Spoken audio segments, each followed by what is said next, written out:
Saya nak kongsikan kepada anda semua kisah kejayaan anak muda yang mengharumkan nama Malaysia di WorldSkills Asia Abu Dhabi 2023 yang telah pun berlangsung pada 27 hingga 29 November baru-baru ini, yang telah pun kita berjaya untuk membawa 2 pingat, dan pemenang pingat tersebut kita bawakan ke studio hari ini. Kami sangat berbesar hati bersama dengan pemenang pingatnya, bersama dengan tenaga pengajarnya. Saya kenalkan dahulu pemenang pingat kepada WorldSkills Asia Abu Dhabi 2023. Pertama, kita bersama dengan Muhaimin Iskandar Zaidi, iaitu pemenang pingat perak bagi bidang electrical installation. Kita juga bersama dengan Muhammad Nasran Ahmad, iaitu pemenang pingat emas dalam bidang hairdressing, dan kita bersama dengan tenaga pengajarnya, iaitu Encik Muhammad Fauzi, tenaga pengajar IKTBN Dusun Tua, dan juga kita bersama dengan Puan Infazah Muhammad Razali, iaitu tenaga pengajar IKBN Kemasit. Apapun, tahniah diucapkan pertama sekali. Saya difahamkan kita Malaysia menghantar 7 peserta. Betul. Dan kita telah pun IKBN menghantar 2 peserta, dan kedua-dua peserta telah pun berjaya membawa pulang pingat perak dan juga emas. Betul. Puan mungkin boleh mulakan dahulu dengan sedikit latar belakang pertandingan ini dan bagaimana kita boleh menyertai pertandingan ini. Okey, bismillahirrahmanirrahim. Assalamualaikum warahmatullahi wabarakatuh. Pertamanya saya mengucapkan terima kasih kepada RTM kerana sekali lagi menjemput kita untuk mengetengahkan bakat anak muda ini. Pertamanya berkenaan dengan WorldSkills Asia. WorldSkills Asia sebenarnya satu pertandingan kemahiran yang tertinggi di peringkat Asia, dan pada 2023 kita telah Abu Dhabi telah terpilih sebagai tuan rumah, dan Malaysia, kontijen Malaysia di bawah kelolaan Jabatan Pembangunan Kemahiran, Kementerian Sumber Manusia dan juga Kementerian Kerja Raya telah memilih untuk menghantar seramai 7 orang peserta negara bagi mewakili 7 bidang pertandingan kemahiran yang dipertandingkan. Di WorldSkills Asia Abu Dhabi yang lepas, terdapat 31 penyertaan dari seluruh negara Asia dengan mempertandingkan 27 bidang kemahiran di seluruhnya.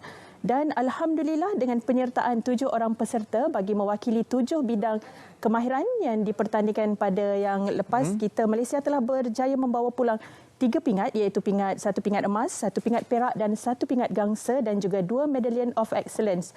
Dan pada hari ini saya sangat banggalah untuk mengatakan bahawa 2 pingat utama yang telah dibawa pulang mengharumkan nama Malaysia itu adalah datangnya daripada pelajar ILKBS kita, Institut Latihan Kemahiran Belia Sukan, iaitu di sebelah kanan saya, di sebelah sana, saudara Muhammad Nasran telah membawa pulang 2 pingat, iaitu 1 pingat emas dan juga 1 pingat Best of Nation Award dari hairdressing. Saudara Muhammad Nasran merupakan pelajar dari IKBN Kemasit, dan di tengahnya pula saudara Muhaimin telah membawa pulang 1 pingat perak dari bidang electrical installation. Muhaimin merupakan pelajar daripada IKTBN Dusun Tua.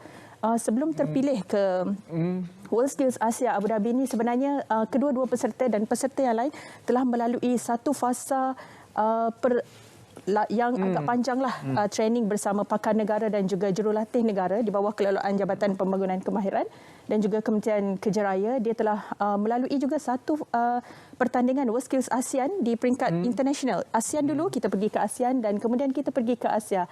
Di ASEAN pun dua-dua ini adalah pemenang pingat emas dan dibawa sekali lagi ke Asia dan memenangi pingat sekali lagi untuk Malaysia. Muhaimin, mungkin boleh ceritakan sedikit pengalaman ketika anda berada di Abu Dhabi dan juga menyelesaikan segala tugasan yang diberikan sehingga mampu membawa pulang pingat ke Malaysia ini.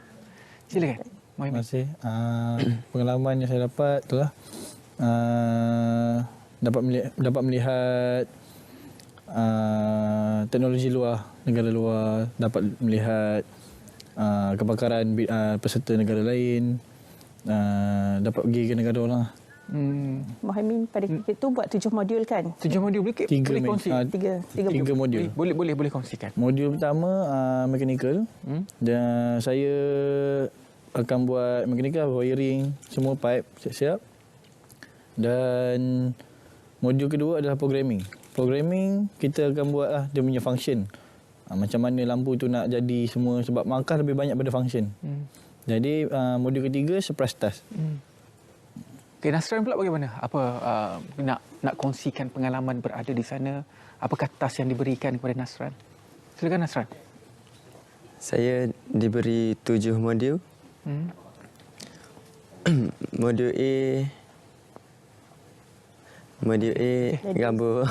Bercakap Nasran. Okey, boleh. Commercial hairstyle, rambut perempuan, dibagi gambar apa semua. Lepas tu ikut gambar lah kalau buat task tu. Macam mana menerima tentangan daripada peserta-peserta lain? Daripada mana yang Nasran boleh ingat peserta yang paling hebat berada daripada Nasran? China Taipei. First tu macam takut lah.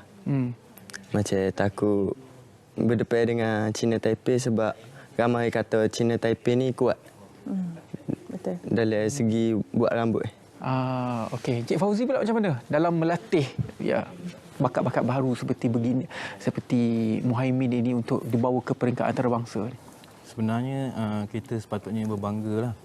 Kita boleh menghasilkan pelajar-pelajar yang selevel dunia ni. Ikutkan. Jadi kita dekat ILKBS, kita akan cuba train dan melatih dan mengeluarkan seramai mungkin untuk peserta-peserta WorldSkill ni, untuk kita tunjukkan dekat dunia yang kita mempunyai pemuda belia yang boleh berdaya saing dekat luar. Maknanya kita perlu tunjukkan dekat dunia siapa diorang jika ditrain, kita akan dapat dengan hasilnya beginilah. Membawa pingat setiap pertandingan kita akan bawa pulang pingat. Jadi untuk train diorang ni bukannya satu yang mudah lah. Sebab kita perlukan masa yang lama. Sebab suatu benda pun macam bermain bola sepak sama je, benda yang sama. Jadi dia perlukan masa. Dia tak boleh datang, kita select sebulan, 2 bulan, kita terus jadi berjaya macam ni lah. Puan macam mana nak jumpa talent-talent sebegini? Orang kata rare talent ini. Betul, rare permata talent. dalam satu longgokan pasir. Dia betul. Dia saya ingat dah, kita flashback balik pada peringkat awal pemilihan. Macam mana kita memilih. Sebab Nasran, pelajar saya kan, kita sentiasa tekankan perkara pertama yang saya tengok adalah attitude. Attitude mesti datang bersama-sama dengan skill. Kenapa kita memilih attitude sebagai benda pertama? Sebab kita dah tahu untuk kita tak aim di peringkat Malaysia, kita aim di peringkat world. Diorang akan sampai ke peringkat world. Jadi kalau untuk ke peringkat world, diorang perlu berdaya saing. Jadi kalau tidak, attitude-nya tidak kuat, jati diri tidak kuat, malas nak training apa semua, kita dah tahu dia tidak akan pergi jauh. Dan Alhamdulillah, Nasran memang telah membuktikan dari segi attitude dan skillnya memang selari. Sebab itulah dia boleh excellent. Tanpa attitude yang bagus, skillnya mantap, kita tidak boleh pergi jauh. Jadi ingat, untuk ke pertandingan apa-apa sekalipun untuk berjaya, perlukan attitude dan skill, apatah lagi di dalam pertandingan peringkat antarabangsa sebegini. Muhaimin, apa yang Muhaimin rasa dari segi cabaran yang Muhaimin hadapi bermula daripada peringkat pemilihan talent di Malaysia lagi sampailah cabaran yang dihadapi ketika berada di Abu Dhabi? Muhaimin. Cabaran yang pertama penat sebab kita training. Jadi pertama sekali kita orang ada selection lah dari peringkat Malaysia seramai lebih kurang 30 lebih 50 orang, dan kami diselect untuk ke final. Jadi bila kami layak ke final, menang final dan kami terpilih untuk mewakili negara. Daripada 30 lebih, dia akan ambil 2 orang je untuk pergi ke WorldSkill ASEAN. Maksudnya dalam satu bidang 2 orang. Ya. Muhaimin bersama dengan ada seorang lagi. Nasrullah. Maksudnya pingat ini dimenangi oleh Muhaimin dengan Nasrullah ataupun kedua-duanya adalah peserta berbeza? Peserta berbeza. Pada peringkat ASEAN, dia ada 2 peserta sebenarnya. Tetapi bila pergi ke peringkat Asia, Malaysia telah memilih untuk menghantar Muhaimin lah. Pingat ini daripada individu. Hebat. Macam mana Nasran? Nasran kena bercakap banyak kali ni. Okey, Nasran rasa apa? Maksudnya cabaran waktu dekat Malaysia, selepas tu dah terpilih peringkat ASEAN, lepas tu pergi ke peringkat Asia.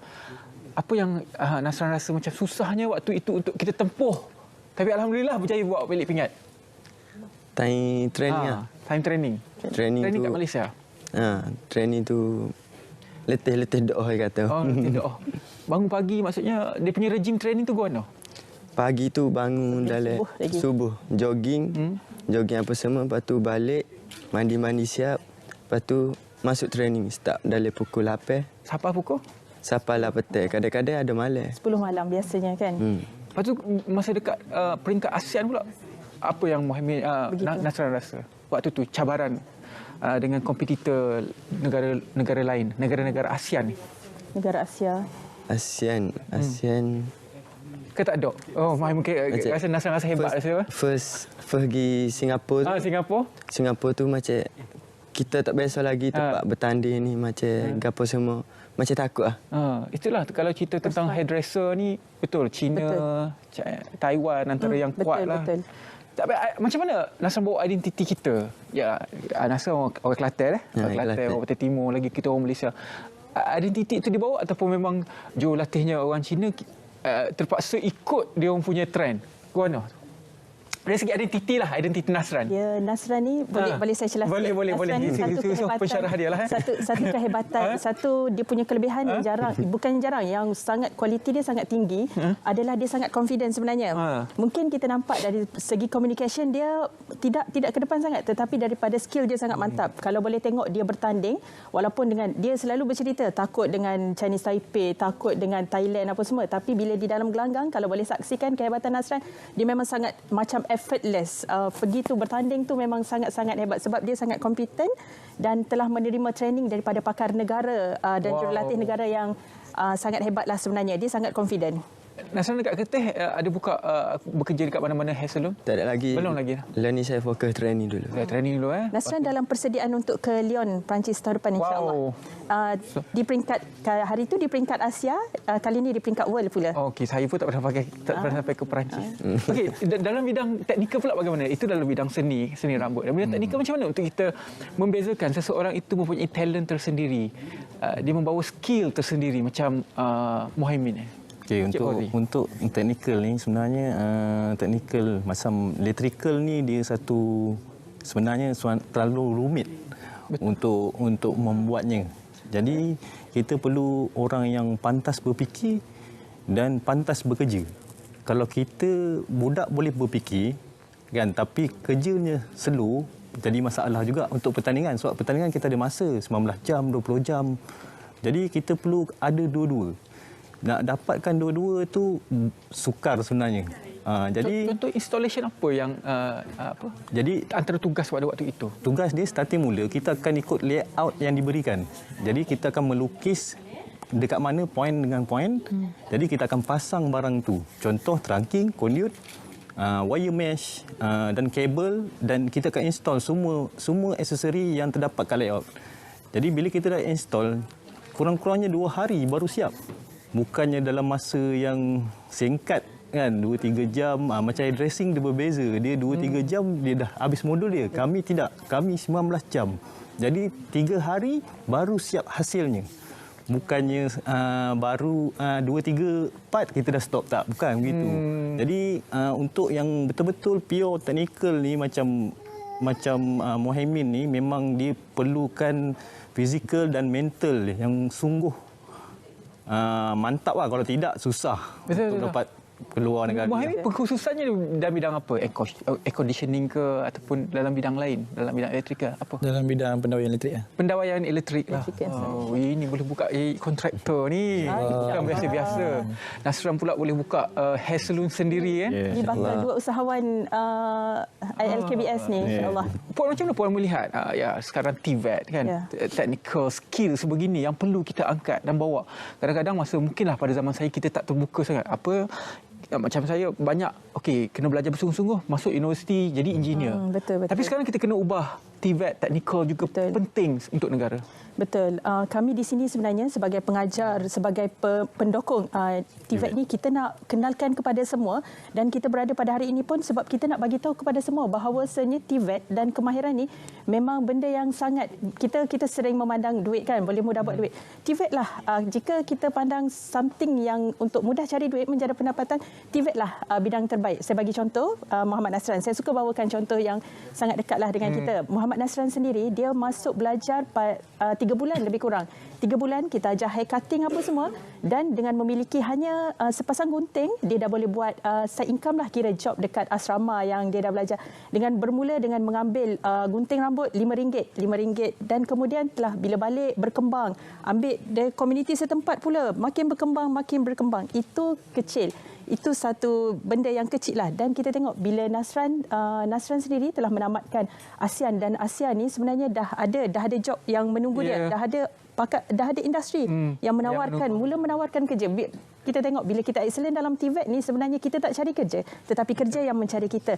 Jadi setiap pelajar, anak-anak belia, anak muda, contohilah apa yang anak muda kita pada hari ini dah berjaya lakukan. InsyaAllah pilih TVET, pilih kemahiran. Dalam apa yang kita buat sebenarnya, kita all out, buatlah bersungguh-sungguh, belajarlah bersungguh-sungguh. Kalau belajar skill, belajarlah skill itu bersungguh-sungguh. Tahniah diucapkan kepada Nasran. InsyaAllah kalau saya balik Kertih nanti, saya akan call Nasran untuk potong rambut saya. Minggu depan saya nak balik. Tahniah juga diucapkan kepada Muhaimin. Tahniah diucapkan kepada tenaga pengajar Encik Fauzi dan juga Puan Infazah di atas kejayaan untuk membawa pingat ini dan juga mengharumkan nama Malaysia dan juga membuktikan bahawa TVET ini bukan biasa-biasa. Ia merupakan satu masa depan yang cukup cerah untuk belia-belia kita di Malaysia. Itu dia berkaitan dengan WorldSkills Asia Abu Dhabi 2023.